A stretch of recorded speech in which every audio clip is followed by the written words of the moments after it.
sont sortis plus bas, c'est pas bon.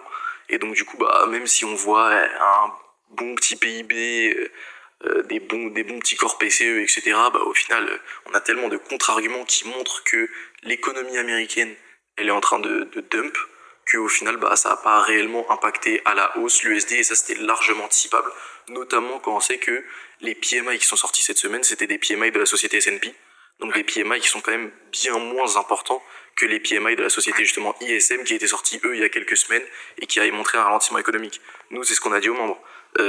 Entre les PMI ISM qui montrent un ralentissement économique logique et les PMI S&P qui montrent justement un bon secteur des services, qui on veut croire, c'est clairement la société S&P qui est elle spécialisée sur les US et ISM, qui est ISM.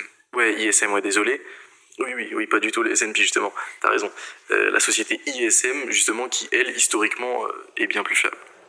Exactement. En fait, c'est ce qu'on dit depuis plusieurs semaines déjà, c'est que on constate quand même que les datas américaines sont clairement en décroissance. On a un secteur de l'emploi qui ralentit, on a, comme tu as dit, un secteur des services qui lui ralentit aussi, on a un secteur manufacturier qui est quand même plutôt bon, mais on sait très bien qu'il pèse très peu dans la croissance économique, donc il est totalement négligeable, et on a une croissance des prix qui ralentit avec une inflation qui ralentit, comme tu as expliqué, et du coup, on a justement les membres qui tendent vers des discours un peu plus dovish, et comme tu as aussi expliqué juste avant, c'est qu'il va falloir de plus grosses données pour empêcher les baisses de taux cette année. Tu vois. C'est-à-dire que là, par exemple, on a eu des bons PMI service, qui est quand même plutôt bon tout de même si c'est S&P.